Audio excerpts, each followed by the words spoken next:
Welcome to Attainable and Sustainable. I am your host, Devora Goldberg.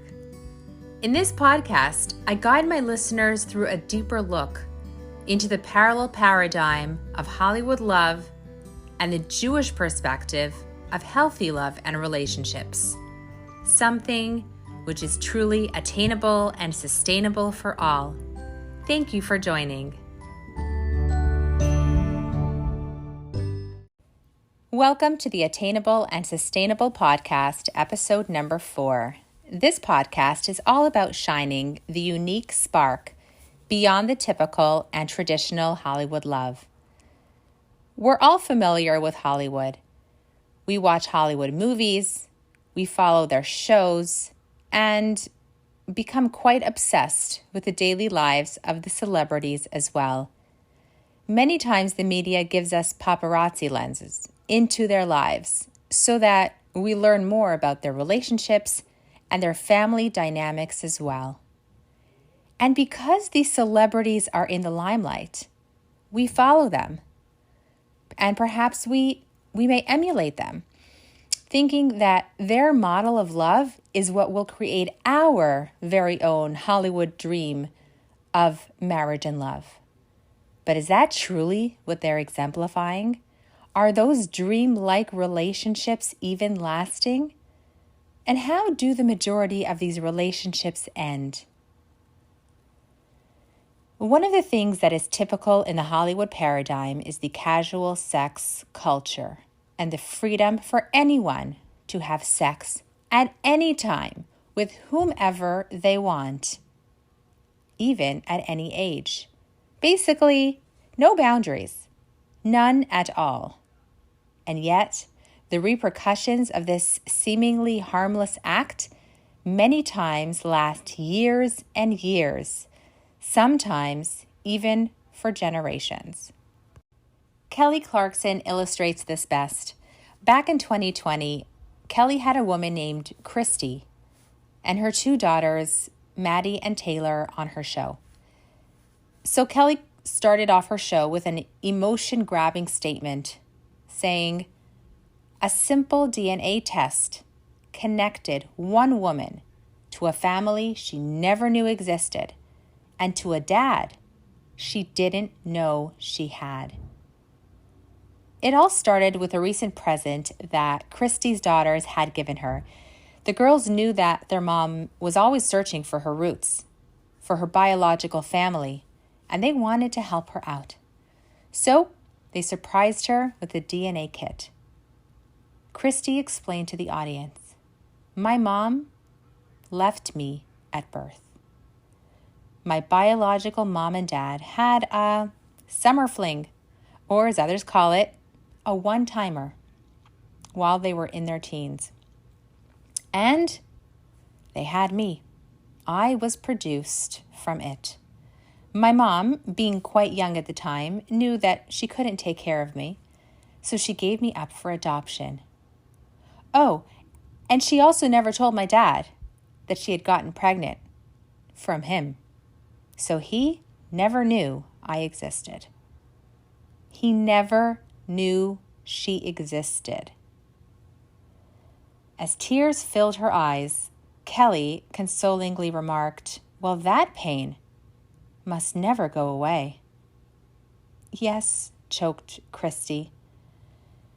She continued and explained that shortly after she took the DNA test and was in their database system, she got an email from someone who said that he believes he is her brother and that they were related through his and her dad. Of course, shock and excitement took over Christy's being all at once. They exchanged pictures, they exchanged phone numbers, and a few conversations later with Christy's newly found brother Brandon and newly found dad Stephen, Christy asked her dad if they can both take a paternity test to confirm what they all hoped would be true. Indeed, the test confirmed that Stephen was 99.99% her father. Wow. Christy excitedly told Kelly and her audience that since then, she had been in constant communication with her dad, and they were excited to meet in person next month. And now it was Kelly's turn to present a surprise. Christy wouldn't have to wait that long, for her dad, Stephen, was right now in the studio, and he was about to come out and meet her for the very first time. Music played, and Stephen walked out onto stage into Christy's outstretched arms as they met and hugged for the first time on live TV. They all settled down in their seats, and Kelly asked Stephen how he was feeling. Well, he said, when Christy called me, I was so happy. And like she said, I was never told about the pregnancy and that I even had a daughter. And yet, as happy as I am, part of me is sad that I missed out on so much over the years. The opportunity to love and bond with my daughter, who only now I'm able to enjoy. He turned to Christy and said, I love you. And Christy responded, I love you too, Daddy. With tears in his eyes, Stephen reached into his pocket and presented Christy with a beautiful chain of the family tree. Again, the crowd applauded, clearly touched by the story. Now, can we agree on the high emotions that were taking place? Can we agree on the years of heartbreak? And yet, at the same time, can we agree that it makes a good TV series, that it will capture the audience's attention? Most definitely. It's interesting because I was recently asked to speak at the Jewish Singles radio show, and this very topic was brought up. I was asked, when these stories make such great TV shows, it really gives people a reason to support each other and feel connected to one another on an emotional level. What could possibly be an issue with this type of show? Meaning, what would be the downside? So I'd like to stop the audience's applause just for a moment and take a step back behind this biological reunion. For the way that I see it is that when we clap and support this emotional reunion without fixing the cause of it, we are, in fact, encouraging the cause and allowing it to happen over and over and over again. Let me say it another way.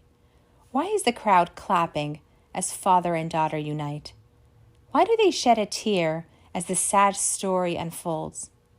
Because the end result tugs at their heartstrings. It's not an ideal situation. It's a mess that most people pray won't happen to their family or anyone they love or pretty much anyone they know for that matter. It's really unpleasant, and we all know it. And yet, we applaud. And when we are applauding without knowing it, we are applauding and encouraging how the mess even started in the first place. We encourage the one night fling, the one-timers that occur that essentially ruin so many lives. Let's be real here. Attraction between man and woman is real. It's the way God intended it to be.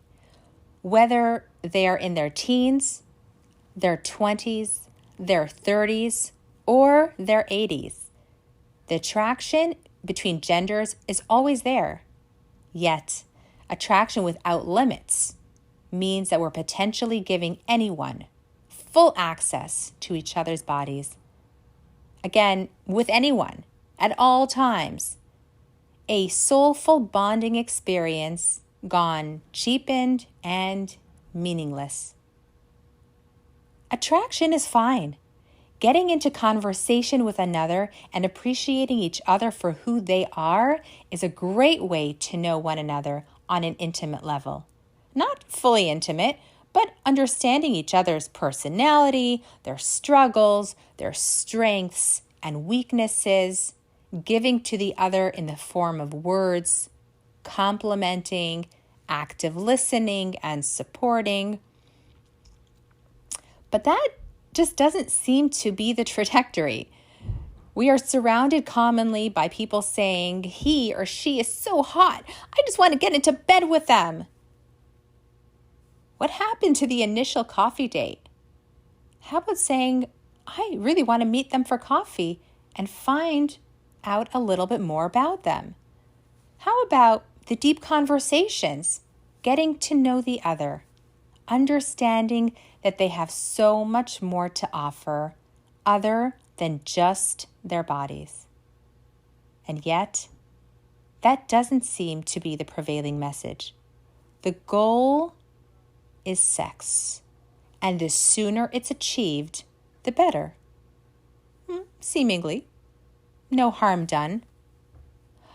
Oh, unless it's a teenage pregnancy or unplanned at any age. See, when that occurs, the picture turns sour. Many times, parents of pregnant teens get upset. The couple themselves, many times, don't know what to do. Sometimes they aren't even a couple. Again, it's a summer fling. Perhaps these people didn't envision bringing children into the world out of wedlock. Sometimes the pregnancy is an embarrassment to the family or to the woman herself whose belly begins to swell. Perhaps she just feels like she's just not ready. Some may feel not financially stable to bring a life into the world, while others aren't sure if they truly love each other, or at least enough to spend the rest of their lives together. I mean, heck, it was just a one-timer. We were just exploring. We were just having fun. It really wasn't supposed to have serious outcomes. I was recently approached by someone who told me that the reason why women like to have one-timers is because it gives them empowerment to be able to make the same choices that men make all the time when they have sex with women as they please. Now, I didn't really get that logic. I do see that perspective, albeit a super shallow one, and it's something I definitely don't agree with, but it's out there, and it's something that people actually believe. Now back to this unplanned pregnancy, this hypothetical unplanned pregnancy that we're talking about. The couple now has to decide what to do. Some people consider abortion, which of course is a topic on its own. For they choose to terminate a pregnancy, a baby which has started to take shape and form, and many times with a tiny beating heart, all on the basis of allowing a woman to choose what to do with her body. Hold on a second. Wait, stop, cut. Did we just say allowing her to choose? You mean she has a choice of what to do with her body? She's able to choose whether to get completely undressed and have an intimately soulful connection with a chance that this union can possibly produce a child? She was able to choose that? And she chose to go ahead with it? Okay, all right. Go on. That child that was born from this choice didn't choose their circumstances. It was created purely from an act of love. And that's the way children are supposed to come into being, with a father and a mother who are married, who give an identity to the child, who give the child a sense of secure belonging in this world, not having either parent walk away from them or give them up for adoption. as the child may navigate this confusing world with a leading sense of uncertainty. Yet in this world of tolerance, we are supposed to tolerate, accept, soothe. We are not supposed to question. And yet, at the end of the day, this child born out of one-timer experience will live his or her life wondering about their identity, all the while thoughts being formed in their psyche of where do they come from? Where do I belong? When children don't know their roots, they are on a quest to find out, to figure out that primal knowledge of belonging. And we applaud when that belonging is found. We wipe our tears for those who were separated at birth and reunited so many years later. And yet, we do nothing to encourage a healthy union of parents before the baby is born. We don't tell the woman, hey, you have a choice what to do with your body. And you chose to misuse your right. Where are the schools and parents when it comes to truly empowering our teens? Oh, they are there, but that's not Hollywood's agenda. That message won't make a good TV show. It's easier to monetize on someone's pain after the fact. It's more popular to attract the masses on this message rather than the message of modesty and true empowerment. I spoke in my very first episode, titled Oprah in the Jewish Bedroom, that Judaism and Hollywood actually share the same message. The same message, yet very different timing. And here it is. It's my body. It's my choice. Now, Judaism promotes it right at the get-go, and Hollywood screams the headlines after the fact. After the woman's body was misused and abused. After we hear that she had been raped. After the woman got pregnant after a one-timer and is now considering an abortion. Or after the teen gets pregnant and now doesn't know what to do with her baby, either in utero or once it's born. Truly very sad. Rabbi Manis Friedman tells a great story in his book titled, Doesn't Anyone Blush Anymore? It's a great book with timeless insight and practical guidance. And it's a book that I read over 20 years ago. And I'm pretty sure the story may have taken place an additional 20 years earlier than that. But the message still rings potent and true. And therefore I share it now. He relates that he was once speaking for a group of teenagers.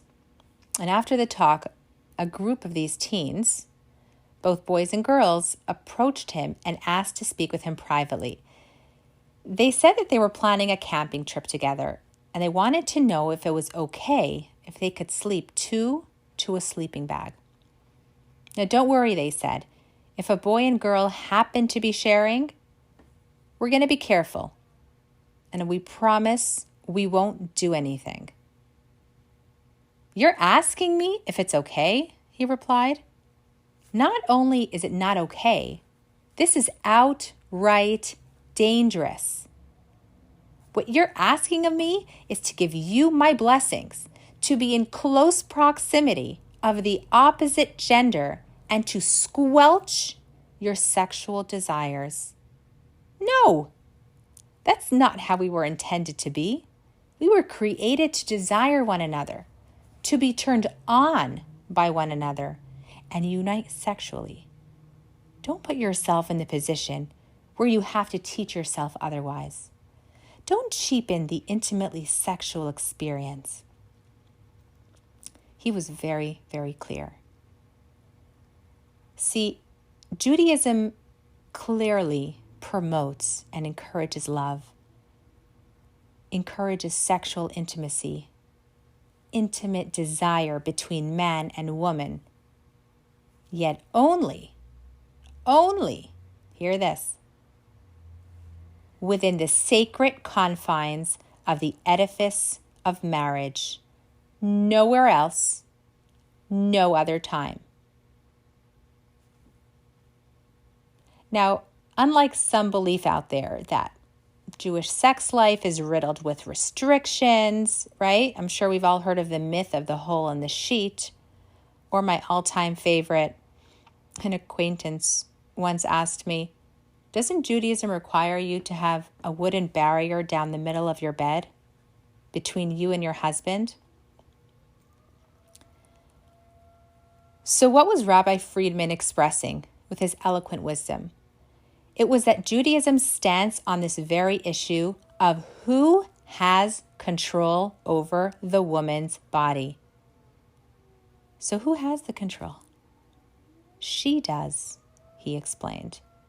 But from the very beginning, before she leaves her house in the morning, before she goes out to her meetings or errands, she takes a good look at herself in the mirror and is proud of who she is. She is the creation of God with gifts and talents that are hers alone. And that's where she shines. Her body is not a sex object, and it's not for everyone and anyone to touch, and certainly not to get into bed with. That's her power. Before anything further happens, before the slippery slope within the very Hollywood walls begin. What Kelly Clarkson gave her listeners was a one-time story, intertwined with pain, rejection, yearning, and finally, reunion. In her own words, this story brought both joy and trepidation, but most importantly, relief from knowing the truth. My opinion? Sure. It makes a good show and certainly attracts an audience. The less attractive route, though, may not make a good TV series, but it will generate more wholesome families. Thank you again for listening. I'm excited to announce that I've created a Facebook group called Attainable and Sustainable just for you. In this space, we will continue the conversation after each episode. It will be a safe space to ask your questions without judgment and for me to give you real answers and support. It's also where I will be announcing future events, workshops, and giveaways for this wonderful growing community. So log into Facebook, search for Attainable and Sustainable Group, and I'll see you on the other side. Thank you for joining me for today's episode. If you are loving the Attainable and Sustainable podcast, I would love if you could do two things for me before continuing your day. Number one, subscribe to this podcast to ensure that you never miss an episode. And number two, please rate and leave your review so that others like yourself will be able to find this podcast and enjoy it as well. And finally, I'd love to hear from you. Let me know your feedback, your comments, your questions, your aha moments, or even something that you need further clarity on. See you at the next episode.